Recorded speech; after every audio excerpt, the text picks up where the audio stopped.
നാദേന്ദ്രിയം. രചന ദക്ഷ. അവതരണം ഷാഹുൽ മലയിൽ. Editing Faisal C എന്ന് ഊഞ്ഞേരി. ഒരിക്കൽ ഞാൻ മൈക്കുഞ്ഞിനോട് ചോദിച്ചിട്ടുണ്ട്, എന്തിനാ കുഞ്ഞെ നിങ്ങൾ രണ്ടും ഇങ്ങനെ പരസ്പരം പോരടിക്കുന്നെന്ന്. അന്ന് കുഞ്ഞെന്നോട് പറഞ്ഞത്, ഈ മേഘനാഥൻ ഒത്ത എതിരാളി ആ ലക്ഷ്മണൻ ആയതുകൊണ്ടാണോ നായരെന്നാ. അന്ന് എനിക്ക് മനസ്സിലായി, പരസ്പരം പോരടിക്കുമ്പോൾ അവർ അങ്ങോട്ടും ഇങ്ങോട്ടും എത്രത്തോളം ബഹുമാനിക്കുന്നുണ്ടെന്ന കാര്യം. അയാൾ തനിക്ക് മുന്നിൽ അതെല്ലാം കേട്ട കൗതുകത്തോടെ കണ്ണുവിടർത്തി കേട്ടിരിക്കുന്നവളോടായി പറഞ്ഞു, ചെറിയ തമ്പുരാക്കന്മാര് കൊള്ളാലോ, ഇൻട്രസ്റ്റിംഗ്.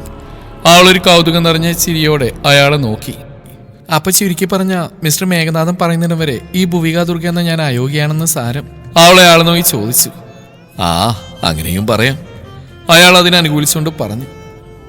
ഓക്കെ, മിസ്റ്റർ മേഘനാഥൻ വരട്ടെ. ആൾക്ക് മുമ്പിൽ എന്റെ യോഗ്യത ബോധ്യപ്പെടുന്നുണ്ട്. ഞാൻ എവിടെ പിടിച്ചു നിൽക്കേണ്ട എന്റെ ആവശ്യമായി പോയില്ലേ? അവൾ അയാളെ നോക്കിയൊരു കണ്ണിറുക്കി ചിരിയോടെ പറഞ്ഞു. ഏയ്, വഴക്കിനൊന്നും പോകണ്ടാട്ടോ കുട്ടി. അയാൾ ആവലാതിപ്പെട്ടു. ഞാനോ? വഴക്കോ? നല്ല കഥയായി. അവൾ സ്വയം തനിക്ക് നേരെ വിരൽ ചൂണ്ടി ചോദിച്ചുകൊണ്ടെന്ന് ചിരിച്ചു. എന്നാ കുട്ടി വരൂ, ഊണ് കഴിക്കണ്ടേ? മണി 1:30 കഴിഞ്ഞു. എന്റെ വീട്ടിൽ നിന്നാ കുട്ടിക്ക് ഇന്നത്തെ ആഹാരം ഒരുക്കിയിരിക്കുന്നത്. വരൂ, അങ്ങോട്ടേക്ക് പോവാം. എന്നിട്ടാവാം ഇനി ബാക്കി കഥ പറച്ചിലൊക്കെ. അയാൾ ഇരുന്നിടത്ത് എഴുന്നേറ്റുകൊണ്ട് അവളോടായി പറഞ്ഞു. അവൾ അയാൾക്കൊപ്പം എഴുന്നേറ്റു. നിന്നോട് ഞാൻ പലതവണ പറഞ്ഞിട്ടുണ്ട് നീലി, ഇതിനെയും തൂക്കിന്റെ മുമ്പിൽ വന്ന് നിൽക്കരുതെന്ന്. അപശകുനം. നാൽപ്പാട് തറവാടിലെ ചെറിയ തമ്പുരാട്ടിയായ നന്ദകി നീലിയുടെ കയ്യിലിരുന്ന് വിരൽ നുണിയുന്ന കുഞ്ഞിനെ നോക്കി അത്യധികം ദേഷ്യത്തോടെ അവളോട് ആക്രോശിച്ചു. എന്ത് പറഞ്ഞാലും ഇങ്ങനെ തലയും കുമ്പിട്ട് നിന്നോണം. ഇങ്ങനെ നിന്നിരുന്നവളാ അവസാനം സ്വന്തം കെട്ടിയവനെ വിട്ട് കണ്ടവന്റെ കൂടെ പോയത്. അവരുടെ വാക്കുകൾ ഒരു വിഷമുള്ള കണക്കി അവിടെ നെഞ്ചിൽ തറഞ്ഞു കയറി. അവരുടെ വിഷം പുരണ്ട വാക്കുകൾ കേട്ടുകൊണ്ട് അകത്തേക്കായിരുന്നു അവർക്ക് നേരെ അലറി. ഓ, വന്നോ കോലോത്തെ ചെറിയ തമ്പുരാൻ. നീ ഇങ്ങനെ അലറാ മാത്രം ഞാനൊന്നും പറഞ്ഞില്ലേ ഇന്ദ്ര. നീ വേളിയഴിച്ചവളല്ലേ കണ്ടവന്റെ കൂടെ ഇറങ്ങിപ്പോയത്. എന്നിട്ട് അവള് ചത്തപ്പാട് വിഴുപ്പും ചുമന്ന് വന്നിരിക്കുക. നാണം കെട്ടവൻ. അവരവനെ നോക്കി ആക്രോശിച്ചു. എന്നാൽ അവരുടെ ആ വിഷം പുരണ്ട വാക്കിൽ കേട്ടതും ഇന്ദ്രൻ തന്റെ ക്രോധത്താൽ എരിയുന്ന കണ്ണുകൾ നിറുക്കി അടച്ചു തുറന്നിരുന്നു. അവരുടെ വായിൽ നിന്ന് വീണ വാക്കുകൾ തീർത്ത പ്രകമ്പനം അവനെ ആകെ ഒന്ന് ഉടച്ചു കളഞ്ഞു. തിരിച്ചൊരു വാക്ക് പോലും പറയാൻ അശക്തനായി മാറിയതുപോലെ അവൻ ആർക്കുമ്പിൽ കുറച്ചേരം നിന്നുപോയി.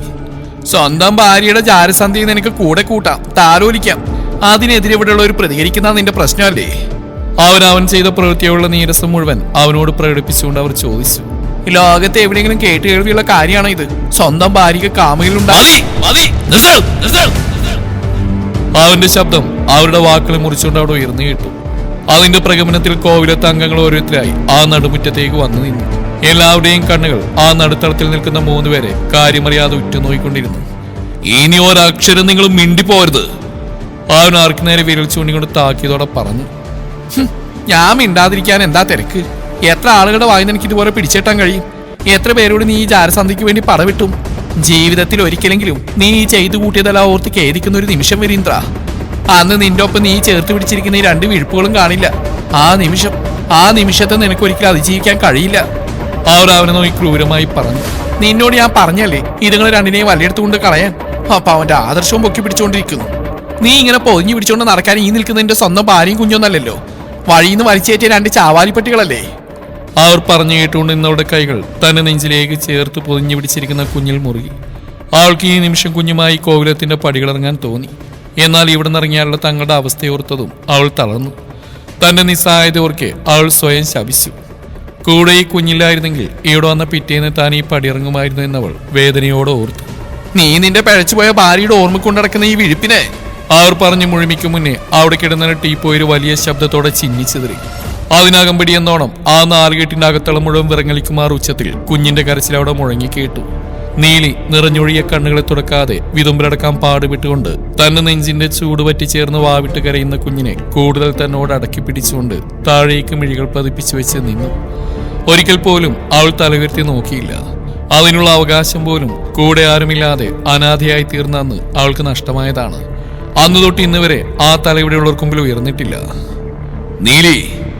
അവന്റെ ശബ്ദത്തിൽ അവളുടെ ശരീരം ഒന്ന് വിറച്ചത് അവൾ അറിഞ്ഞു. തമ്പുരാൻ കുഞ്ഞി!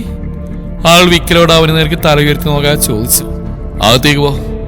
അവൻ സ്വയം ശാന്തനാവാൻ ശ്രമിച്ചുകൊണ്ട് പറഞ്ഞു. തമ്പുരാൻ കുഞ്ഞി! കുഞ്ഞിനെയും കൂടെ അകത്തോടി! അവൻ അവളോട് ആക്രോശിച്ചവും അവൾ വേഗം ഗോവണി കയറി മുകളിലേക്ക് പോയിരുന്നു. അവൾ കയറിപ്പോയതും അവനുടുത്തിരുന്ന മുണ്ടൊന്നും മടക്കിയെടുത്തുകൊണ്ട് അവർക്ക് നേരെ തിരിഞ്ഞു. ഞാനാണോ നിങ്ങളോട് എല്ലാവരുടെ എനിക്ക് അവളെ കെട്ടിച്ചേർന്ന് പറഞ്ഞ് നിങ്ങൾ ഓരോരുത്തരെയും പുറകെണെന്ന് ശല്യം ചെയ്തുകൊണ്ടിരുന്നത്? ഞാനാണോ? അവള് നീ കല്യാണം കഴിച്ച നിന്റെ പേരുള്ള ദോഷം മുഴുവൻ മാറി നിങ്ങൾ സുഖദാമ്പതി നയിക്കുന്ന മാതൃകാ ദമ്പതിമാരാവെന്ന് പറഞ്ഞ് ഞാനാണോ? വേണ്ട വേണ്ട എന്ന് നിങ്ങളെല്ലാവരും മാറി മാറി 1000 വട്ടം പറഞ്ഞിട്ടും ഇവിടെ നിൽക്കുന്ന ഓരോരുത്തരുടെയും പുറകെ നടന്ന് അവളെ എനിക്ക് എന്റെ ഭാര്യയായിട്ട് വേണമെന്ന് വാശി പിടിച്ച് അന്ന് നിങ്ങൾക്കെല്ലാവർക്കും അവൾ ദേവി തുല്യായിരുന്നു. നാൽപ്പാട്ട് തറവാട്ടിലേക്ക് ഐശ്വര്യവുമായി ജനനം കൊണ്ട ഐശ്വര്യ ദേവത. അങ്ങനെയുള്ളവൾ എന്നു മുതൽക്കാ നിങ്ങൾക്ക് ശപിക്കപ്പെട്ടവളായി തീർന്ന് പിഴച്ചവളായി മാറിയത്? അവൻ ചോദിച്ചതും അവരുടെ എല്ലാവരുടെയും മുഖത്ത് ഒരുപോലെ നീരസം പ്രകടമായിരുന്നു. എന്നെ കല്യാണം കഴിച്ചതിന് ശേഷോ അതോ ഞങ്ങൾ വേർപിരിഞ്ഞതിന് ശേഷോ? 1000 വട്ടം ഇവിടെയുള്ള എല്ലാവരോടും ഞങ്ങൾ രണ്ടുപേരും മാറി മാറി പറഞ്ഞല്ലേ ഈ വേളി വേണ്ടാന്ന്? ആരെങ്കിലും കേട്ടോ? ആരെങ്കിലും ഞങ്ങൾക്കൊപ്പം നിന്നോ?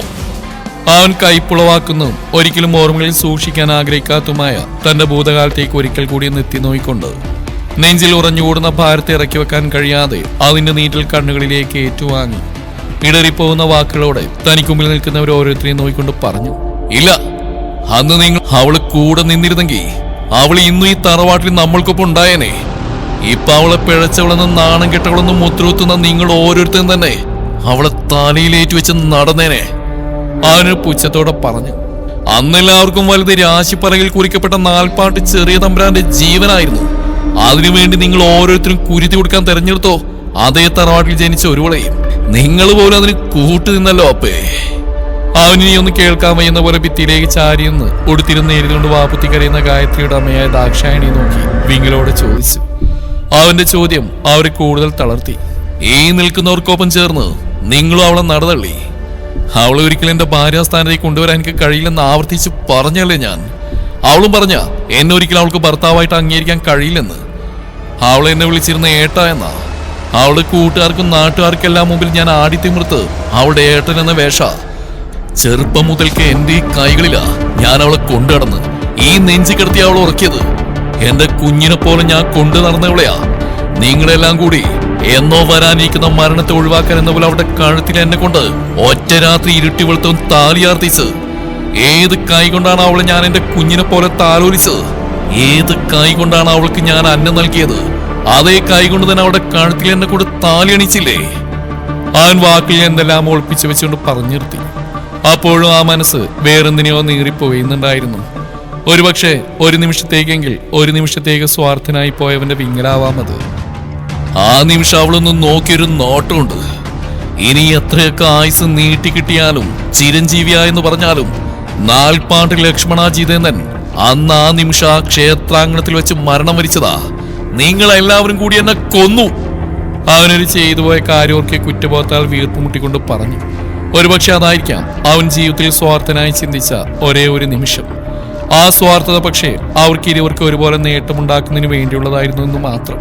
ആരൊക്കെ എന്തൊക്കെ പറഞ്ഞാലും ഇനി എത്ര വട്ടം അവളുടെ കഴുത്തിൽ ഞാൻ താലി ചാർത്തിയെന്ന അവകാശവാദം ഉന്നയിച്ചാലും അവൾ ഒരിക്കലും എന്റെ വേളിയല്ല. നാൽപ്പാട്ട് ലക്ഷ്മണ ജിതേന്ദ്രന്റെ ഭാര്യ പദവി അതൊരിക്കലും ആലത്തൂർ കോവിലത്തെ ഹരിഹരൻ തമ്പുരാന്റെയും നാൽപ്പാട്ട് കോവിലത്തെ ദാക്ഷായണി തമ്പുരാട്ടിയുടെയും മകളായ ഗായത്രിക്കുള്ളതല്ല, ഒരിക്കലും ആവുകയുമില്ല. അത് പറയുമ്പോൾ അവന്റെ കണ്ണുകളിൽ നിറഞ്ഞ ധാർഷ്ട്യത്തിന് പോലും ആഴമായിരുന്നു.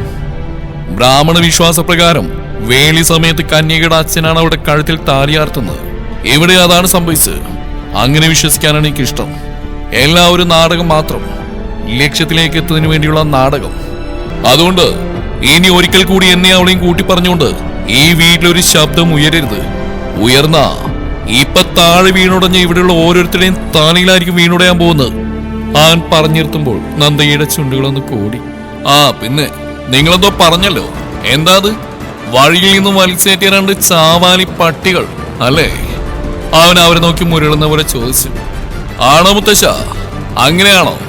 ഇല്ലിക്കൽ കോവിലത്തെ നാരായണവർമ്മയുടെ മകൾ അവൾക്ക് ഈ തറവാട്ടിലൊരു ചാവാലിപ്പട്ടിയോളം വിലയാണോ നാൽപ്പാട്ടക്കാരനവറായ ശിവശങ്കരൻ തമ്പി കൽപ്പിച്ചു നൽകിയിരിക്കുന്നത്? ഇന്ദ്ര, ആരെയും നീ ചോദ്യം ചെയ്യുന്നത്? അത് നിന്റെ മുത്തശ്ശനാ. അദ്ദേഹത്തെയാണ് നീ പേരെടുത്ത് വിളിക്കുന്നത്?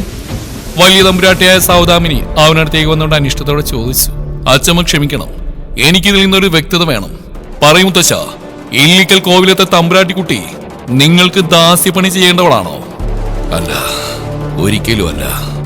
അയാൾ അടുത്ത നിമിഷം തന്നെ ഉത്തരം നൽകി. കേട്ടല്ലോ, അവൾ ഇവിടുത്തെ ദാസിയല്ലെന്ന് സാക്ഷാൽ ശിവശങ്കരൻ തമ്പി തന്നെ പറഞ്ഞു. അതുകൊണ്ട് ഇനി ഒരിക്കലും നിങ്ങളുടെ വിഴുപ്പ് ചുമക്കാൻ അവളെ വിളിക്കരുത്, വിളിച്ചു പോവരുത്. അവൻ അവിടെയുള്ള ഓരോരുത്തരും നേർക്ക് വിരൽ ചൂണ്ടിക്കൊണ്ട് താക്കിയതോടെ പറഞ്ഞു. അവർ ഓരോരുത്തരും ഒരക്ഷരം എതിർത്ത് പറയാനില്ലാതെ അവന് മുമ്പിൽ തലകുനിച്ച് നിന്നു. എന്നാൽ ഇതെല്ലാം കേട്ട് അകത്തൊരു മുറിയിൽ ഭിത്തിയിൽ ചാരിയിരുന്നവൾ തളർന്നുറങ്ങുന്ന ആ കുഞ്ഞു ശരീരത്തെ നെഞ്ചിലേക്ക് കൂടുതൽ പൊതിഞ്ഞു പിടിച്ചുകൊണ്ട് നിറഞ്ഞൊഴുകുന്ന കണ്ണുനീർത്തുള്ളികളെ ചുണ്ടിൽ വിരിഞ്ഞ ചെറുപുഞ്ചിരിയാൽ വരുതിയിലാക്കാൻ ശ്രമിച്ചുകൊണ്ടിരുന്നു. അവള് ഞാൻ ഇവിടെ കൊണ്ടുവന്ന കാലം മുതൽക്കേ ഒളിഞ്ഞും തെളിഞ്ഞും കേൾക്കുന്നുണ്ട് ഓരോന്ന്. ഇന്ന് ശരിയാവും നാളെ ശരിയാവും വിചാരിച്ചിരിക്കാൻ തുടങ്ങിയിട്ടിപ്പോ 6 മാസമായി. ഒന്നും ശരിയായില്ലെന്ന് മാത്രമല്ല, അവളുടെ നിലനിൽപ്പ് തന്നെ ഇവിടെ ചോദ്യം ചെയ്യപ്പെടുന്ന അവസ്ഥയിലേക്ക് കാര്യങ്ങൾ വന്നു ചേർന്നു എന്ന് വിശ്വസിച്ച് വന്നവളാ അവള്. അവൾക്ക് കയറി കിടക്ക ഒരു ഇടയിലാഞ്ഞിട്ടല്ല, അവൾ ഇവിടെ എല്ലാം സഹായിച്ച് നിങ്ങളുടെ കാട്ടും തുപ്പും കേട്ട് അടിമയെ പോലെ കഴിയുന്നത് ഞാൻ ഏൽപ്പിച്ച ആ കുഞ്ഞിനെ ഓർത്തുകൊണ്ട് മാത്ര. എനിക്കൊപ്പം ഇറങ്ങി തിരിച്ചെന്നൊരു തെറ്റ് മാത്രമേ അവൾ ഇന്നോളം ചെയ്തിട്ടുള്ളൂ. ആ തെറ്റെന്നെങ്കിലും ഒരിക്കലും ശരിയായി മാറുമെന്ന് എനിക്ക് ഉറപ്പുള്ളതുകൊണ്ട് മാത്ര ഞാൻ അവളെ ഇവിടെ കൂട്ടിയത്. ആ രണ്ടുപേരും ഇവിടെ നിങ്ങൾക്കൊപ്പം കഴിയുന്നത് എന്റെ ചെലവിലാ. ഞാൻ അധ്വാനിച്ചുണ്ടാക്കിയ കാശുകൊണ്ടാ. അവർക്ക് വേണ്ട ചെയ്തു കൊടുത്ത് അവരെ പോറ്റാൻ ഈ ഇന്ദ്രന് തറവാട്ട് വക സ്വത്തുക്കളുടെ ഒന്നും ഒരു ആവശ്യമില്ല. അവൻ പറയുമ്പോൾ നന്ദിനിയുടെ കടപ്പലുകൾ തമ്മിൽ ഞെരിഞ്ഞ മറന്നു. അവരിവിടെ നിൽക്കുന്ന കാലം മുതൽക്കേ ഞാൻ അവരെ നോക്കുന്നത്. എന്റെ അധ്വാനത്തിന്റെ പങ്ക് പറ്റിയാ അവര് കഴിയുന്നത്. അതുകൊണ്ട് ആരും അവർക്ക് നേരെ കുതിര കയറാൻ പോവണ്ട. നിങ്ങൾ ആരും ആ രണ്ടുപേരെ കൂടെ കൂട്ടണ്ട. അവരുടെ ഒരു കാര്യം തിരക്കുകയും വേണ്ട. സഹജീവികളോടുള്ള പരിഗണന ആവാലോ. അതുപോലും നിഷേധിക്കാൻ മാത്രം അവർ എന്ത് തെറ്റാ നിങ്ങളോടൊക്കെ ചെയ്ത്? ഒന്നും അറിയാതെ ഈ ഭൂമിയിലേക്ക് പിറന്നു വീണ ആ കുരുന്ന് എന്ത് തെറ്റാ ചെയ്ത്? ഒരു നാൾ നിങ്ങൾ ഈ വെച്ചു പുലർത്തുന്ന വാശിയും ദേഷ്യവും വെറുപ്പൊന്നും അർത്ഥമില്ലാത്താണെന്ന് നിങ്ങൾ തിരിച്ചറിയും. അന്ന് ഈ ചെയ്തതിനെല്ലാം നിങ്ങൾ അവളോട് കണക്ക് പറയേണ്ടി വരും. ആ സമയം വിദൂരമല്ല. അവനവിടെ പൂജാമുറിയിൽ നിന്ന് സാക്ഷാൽ ശ്രീ ദുർഗാദേവിയുടെ വിഗ്രഹം ചൂണ്ടി അവരോടായി പറഞ്ഞുകൊണ്ട് ഗോവണി കയറി മുകളിലേക്ക് പോയി. എന്നാൽ അവിടെ കൂടിയുന്നവരെല്ലാം അപ്പോഴും അവൻ പറഞ്ഞിട്ട് പോയ കാര്യങ്ങളിൽ ഓരോന്നിലും കുടുങ്ങിക്കിടന്ന് അവൻ പോയ വഴിയെ കണ്ണുകൾ പതിപ്പിച്ചുകൊണ്ട് അവിടെ തന്നെ നിലയുറപ്പിച്ചിരുന്നു. എന്താണ് നീ എഴുതി വെച്ചിരിക്കുന്നത്? ചപ്പരി അല്ലടാ കോപ്പെ, പച്ചരി. മെഞ്ഞളല്ല മഞ്ഞൾ. മിളകല്ലടാ മുളക്. ഹോ, നിന്നെ എഴുത്തിനെത്തിയവർക്ക് വരെ നീ നാണക്കേടാണല്ലോടാ തെണ്ടി. ചന്തയിൽ പോകാൻ എഴുതിക്കൊണ്ടുപോയ സാധനങ്ങൾ ലിസ്റ്റ് വായിച്ചുകൊണ്ട് മേഘൻ രാഹുൽ നോക്കി പറഞ്ഞു. ഓ, അറിഞ്ഞിടത്തോളം അങ്ങേർക്ക് നിന്നെക്കാൾ വലിയ നാണക്കേടൊന്നും വരാനില്ല. രാഹുൽ കഷ്ണം മുറുക്ക് വായിലേക്ക് വെച്ച് അടിച്ചുകൊണ്ട് പറഞ്ഞു. മേഘൻ അവനെ നെറ്റി വിളിച്ച് നോക്കി. നോക്കണ്ട, നിന്റെ അച്ഛനാടാവൂലേ എന്നെ എഴുത്തിനിരുത്തിയ ആ വിദ്വാൻ. അങ്ങേര് വെച്ചതും പാൾ, നിന്റെ തന്ത വെച്ചതും പാൾ. അതുകൊണ്ട് മോൻ അത് വിട്. അവനൊരു പുച്ഛഭാവത്തിൽ പറഞ്ഞു. എന്നാലും നിന്നെ പോലെയല്ല ഞാൻ. എനിക്ക് അത്യാവശ്യം വേണ്ട കാര്യങ്ങളൊക്കെ അറിയാം.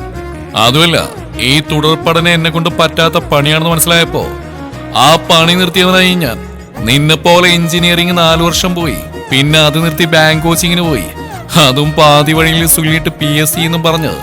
പിന്നെയും കുറെ കൊല്ലം കളഞ്ഞ അവസാനം അതൊന്നുമില്ലാതെ ഇങ്ങനെ തേരാപ്പാറ ഏതു നേരവും എന്റെ വായിലിരിക്കുന്നതും കേട്ട് നിന്റെ അമ്മയുടെ വായിലിരിക്കുന്നതും കേട്ട് വീട്ടിലും കൊള്ളാതെ നാട്ടിലും കൊള്ളാതെ നടക്കല്ല ഞാൻ. അവൻ തന്റെ മുമ്പിൽ യാതൊരു കൂസലുമില്ലാതെ ഒരു പാക്കറ്റ് അരിമുറുക്കും പിടിച്ച് അവൻ കുറച്ചുകൊണ്ടിരിക്കുന്നവരെ നോക്കി പറഞ്ഞു. മുറുക്ക് അത്ര പോരാ, വട്ടങ്ങട് ശരിയായിട്ടില്ല. അവൻ കയ്യിലെ മുറുക്ക് മേലേക്ക് ഉയർത്തിപ്പിടിച്ചുകൊണ്ട് പറഞ്ഞു. മുറുക്കലടാ നിന്റെ. അവൻ എന്തോ പറയാൻ വന്നു. ഏട്ടാ, വാതിൽക്കിൽ നിന്നുള്ള നീട്ടിയുള്ള വിളി കേട്ടതും അവൻ പറയാൻ വന്ന് നിർത്തിക്കൊണ്ട് തിരിഞ്ഞു നോക്കി. കയ്യിലൊരു സഞ്ചിയും പിടിച്ച് ഒരു ഇളിയോടെ നിൽക്കുന്നവനെ കണ്ടതും മേഘൻ ഗൗരവത്തോടെ അവനെ നോക്കി. ബാങ്കിൽ പോയി പൈസ അടക്കാതെ എന്റെ പുന്നാരമോതിനകത്തെ കാലുകുത്തിയാ. ആ കാല് ഞാൻ വിട്ടുവേ, പറഞ്ഞേക്കാം. വാതിൽക്ക് വന്നിന്നുകൊണ്ട് നിഷ്കളങ്കമാർന്ന ചിരിയും ചിരിച്ച് തന്നെ വീഴ്ത്തിക്കളയാമെന്ന ഉദ്ദേശത്തിൽ നിൽക്കുന്ന തന്റെ അനുജനെ നോക്കി അവൻ താക്കിയതോടെ പറഞ്ഞു. ബാങ്കിലും പോയി പൈസ അടച്ചു, അത് പാസ്ബുക്കിൽ പതിപ്പിക്കുകയും ചെയ്തു. ദേ നോയിക്കോ. അവൻ പറഞ്ഞുകൊണ്ട് പാസ്ബുക്ക് അവന് നേരെ നീട്ടിപ്പിടിച്ചു. എന്നാ നീ ഇവിടെ നിൽക്ക്, ഞാൻ തമ്പുരാൻ കുഞ്ഞെ വിളിച്ചുകൊണ്ട് കാര്യസ്ഥൻ കൃഷ്ണ അവനടുത്തേക്ക് പാഞ്ഞു വന്നു. എന്താടോ? തമ്പുരാൻ കുഞ്ഞെ, കുട്ടിശങ്കരൻ ആകെ ഇടം തിരിഞ്ഞ് നിൽക്കുക. ആ ചായക്കടക്കാരൻ കുട്ടനായുടെ കടയിൽ ഇനി ഒന്നും നശിപ്പിക്കാൻ ബാക്കിയില്ല. പാപ്പാൻ ശശിയെ പോലെ അവൻ അടുപ്പിക്കുന്നില്ല. തമ്പുരാൻ കുഞ്ഞൊന്ന് അത്രയിടം വരെ വരണം. കുഞ്ഞു പറഞ്ഞാലേ അവനൊന്ന് അടങ്ങൂ. അയാൾക്ക് ഇതപ്പകറ്റിക്കൊണ്ട് പറഞ്ഞു. അവനെ ഇന്ന് ഞാൻ. മേഘൻ പല്ല് കടിച്ചുകൊണ്ട് പറഞ്ഞ് പുറത്തേക്ക് പാഞ്ഞു. രാഹുലും രുദ്രനും കൂടി വേഗം അവന്റെ പുറകെ പോയി. അയ്യോ, എന്റെ കട നോക്കി നിൽക്കാതെ അവനെ പോയി തളക്കണോ ശശി? കുട്ടനായർ തന്റെ ചായക്കടയുടെ മേൽക്കൂര വരെ ഒരു പഴക്കുലക്ക് വേണ്ടി ഇളക്കി മറിക്കുന്ന കുട്ടിശങ്ങനെ നോക്കിക്കൊണ്ട് പാപ്പാൻ ശശിയോടായി പറഞ്ഞു. താനൊന്നുകൂടും. അവന് ഭക്ഷണം കഴിക്കുന്നിടയിൽ ശല്യം ചെയ്യുന്ന അവന് ഇഷ്ടമല്ല. അടുത്തേക്ക് ചെന്ന ഒന്നും നോക്കില്ല, ചുരുട്ടിക്കൂട്ടിയൊരു ഏറായിരിക്കും. അയാൾ കയ്യിൽ ആനത്തോട്ടിയെന്ന് കറക്കിക്കൊണ്ട് അയാളോടായി പറഞ്ഞു. അയ്യോ, എന്റെ ചായപാത്രം! അയാൾ വായുവിൽ പറക്കുന്ന ചായപാത്രം കണ്ട തലയിൽ കൈവച്ചുകൊണ്ട് പറഞ്ഞു. ഹാ, അത് പോട്ടെടോ, തന്റെ മുതുമുത്തശ്ശന്റെ വഴക്കം കാണില്ലോ അതിന്. പാപ്പാൻ ശശി പല്ലിൽ കുത്തിക്കൊണ്ട് അയാൾക്കുള്ള മറുപടി നൽകി. എടോ സാമദ്രോഹി, എന്തെങ്കിലും ഒന്ന് ചെയ്യടോ, ഇല്ലെങ്കിൽ അവൻ ഈ മേൽക്കൂര മൊത്തം പൊളിച്ച് ചിഹ്നം വിളിക്കും. അയാൾ നെഞ്ചിൽ കൈവച്ച് പറഞ്ഞു. ആ അതിന്റെ കാര്യം ഏകദേശം അവനിപ്പോ ഒരു തീരുമാനാക്കും. ഞാൻ അതല്ല ആലോചിക്കുന്നേ. ഇവന് തന്റെ കട കാണുമ്പോ മാത്രം എന്താ ഇളക്കം? വേറൊരിടത്ത് ഈ പ്രശ്നമില്ല. അതെന്താണ് നായർ അങ്ങനെ? ആ എനിക്കറിയോ. അയാൾ കടയിലേക്ക് നോക്കി കരച്ചിലോടെ പറഞ്ഞു. അയ്യോ എന്റെ ഗ്യാസും കുറ്റി. തുമ്പിക്കൈയിൽ ഗ്യാസും ചുറ്റി ചുഴറ്റിയെടുക്കുന്നവനെ നോക്കിക്കൊണ്ട് കുട്ടൻ നായർ ഉറക്കെ നിലവിളിച്ചു. ഹൗ പുട്ടുകുറ്റി പോലെയല്ലേ, അതാവും പൊക്കിയെടുത്ത്. വേലായുധം താടിൽ കൈ താങ്ങി മുന്നിലെ കാഴ്ചകൾ ആസ്വദിച്ചുകൊണ്ട് പറഞ്ഞു. കുട്ടിശങ്കര. പാപ്പാൻ ശശി അവനെ വിളിച്ചു നോക്കി. അവൻ പക്ഷെ അതൊന്നും കേൾക്കുന്ന പോലുമില്ല. തമ്പുരാൻ കുഞ്ഞിനെ വിവരം അറിയിക്കാൻ ആള് പോയിട്ടുണ്ട്, അവരിപ്പോ എത്തും. ആരോ അയാൾക്കരിയിലേക്ക് വന്ന് പറഞ്ഞു. അവിടേക്ക് അവന്റെ കറുത്ത താറ് വന്നിന്ന് ഒന്നിച്ചാണ്. ഡോർ തുറന്ന് പുറത്തേക്ക് ഇറങ്ങിയവൻ കാണുന്നത് ഗ്യാസും കുറ്റിയും പിടിച്ച് നിൽക്കുന്നവനെയാണ്. മേഘൻ ഉടുത്തിരുന്ന മുണ്ടെന്ന് മടക്കി കുത്തിക്കൊണ്ട് അവനരികിലേക്ക് ദേഷ്യത്തിൽ നടന്നു നീങ്ങി. കുട്ടിശങ്കര. ഒരലർച്ചയോടെ അവന്റെ ശബ്ദം മുഴങ്ങി കേട്ടു. കുട്ടിശങ്കരൻ പയ്യ ശബ്ദം കേട്ടെടുത്ത് തിരിഞ്ഞു നോക്കി. ആ താഴെ. മേഘൻ അവനോട് കൈ ചൂണ്ടിക്കൊണ്ട് കൽപ്പിച്ചു. അവനതിനൊന്ന് തലയിളക്കിയതല്ലാതെ അത് താഴെ വെക്കാൻ കൂട്ടാക്കിയില്ല. പാപ്പാൻ ശശി വേഗം മേഘനടുത്തേക്ക് വന്നു നിന്നു. അവൻ പാപ്പാന്റെ കയ്യിൽ നിന്ന് തോട്ടി വാങ്ങി. അടുത്ത നിമിഷം കുട്ടിശങ്കരൻ ആ ഗ്യാസും കൂടി താഴേക്ക് വെച്ചുകൊണ്ട് ഒന്ന് നീട്ടി ചിഹ്നം വിളിച്ചു. അത് തന്നെ ഉള്ള പരിഭവം പറിച്ചിലാണെന്ന് മനസ്സിലാക്കിയവന്റെ ചുണ്ടിൽ ഒരു പുഞ്ചിരി വിടരാൻ വെമ്പി നിന്നു. അവനത് സമർത്ഥമായി മറച്ചുകൊണ്ട് അവനെ തുറിച്ചു നോക്കി. ഇങ്ങോട്ട് ഇറങ്ങടാ. കടമുറിയുടെ പടിക്കെട്ടുകളും മേൽക്കൂരയുടെ ഇത്തിരി ഭാഗവും തകർത്തുകൊണ്ട് നിൽക്കുന്നവനോട് അവൻ അടുത്ത കൽപ്പന പുറപ്പെടുവിച്ചു. അതിനുമൊന്ന് മുരണ്ടുകൊണ്ട് ആ ഗജവീരൻ അവിടെ നിന്നും തിരിഞ്ഞതും മൊത്തം മേൽക്കൂരയും താഴേക്ക് പതിച്ചു.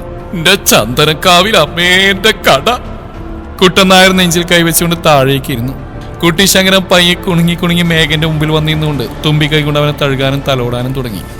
വേണ്ട, മാറിക്കങ്ങോട്ട്. അവൻ ആ തുമ്പിക്കൈ തട്ടിമാറ്റി പറഞ്ഞുകൊണ്ട് ഒരടി പിന്നിലേക്ക് വെച്ചു. കുട്ടിശങ്കരൻ തലയൊന്ന് വിലങ്ങനെ ആട്ടിക്കൊണ്ട് ഒരു ചിഹ്നം വിളിയോടെ വീണ്ടും അവനടുത്തേക്ക് ഒട്ടാമെന്നും അവനതിന് ശ്രദ്ധ കൊടുക്കാതെ താഴെ ഇരുന്ന് തലയിൽ കൈത്താങ്ങി കരയുന്ന കുട്ടൻ നായരുടെ അടുത്തേക്ക് വന്നു നിന്നു. വേണ്ട ചെയ്തുതരാൻ ഞാൻ കരസിനോട് പറഞ്ഞേൽപ്പിച്ചിട്ടുണ്ട്. അയാൾ വേണ്ട കണ്ടതും ചെയ്തോളൂ. അവനെ അയാളോട് പറഞ്ഞുകൊണ്ട് തനിക്ക് പുറകിൽ വന്നിന്ന് തുമ്പിക്കൈ കൊണ്ട് തോണ്ടുന്നവനെ തുമ്പിക്കൈ തട്ടിമാറ്റിക്കൊണ്ട് പിന്തിരിഞ്ഞ് നടന്നു. അവൻ പോകുന്ന വഴിയെ തന്നെ അവന്റെ ഒപ്പം നീട്ടി ചിഹ്നം വിളിച്ചുകൊണ്ട് കുട്ടിശങ്കരൻ നടന്നു നീങ്ങി. ആഹാ എന്താ പോക്ക്! ഒരാളുടെ ചോറിൽ മണ്ണ് വാരിയിട്ടിട്ട് പോകുന്ന പോക്കല്ലേ അത്. രാവു മേഘന പുറകെ കുണുങ്ങി കുണുങ്ങി പോകുന്ന കുട്ടിശങ്കരനെ നോക്കി അടുത്തുനിന്ന് രുദ്രനോട് പറഞ്ഞു. വേവാ, ഏട്ടുന്നതിന് മുമ്പേ വീട്ടിലെത്തണം, ഇല്ലേ സീമിസാവും. രുദ്രൻ മുണ്ടും മടക്കി കുത്തി വണ്ടിയിലേക്ക് എറിയുന്നോണ്ട് രാഹുവിനോടായി പറഞ്ഞു. ആ രണ്ടാനകളും മത്സരിച്ചളർന്ന അസുലഭ നിമിഷല്ലേ, നീ വേഗം വണ്ടി ഇരിച്ചേ. അവൻ പറഞ്ഞുകൊണ്ട് ക്വാർട്ടർ സീറ്റിലേക്ക് കയറിയിരുന്നു. തുടരും ഈ കഥയുടെ ബാക്കി ഭാഗം നാളെ ഇതേ സമയം.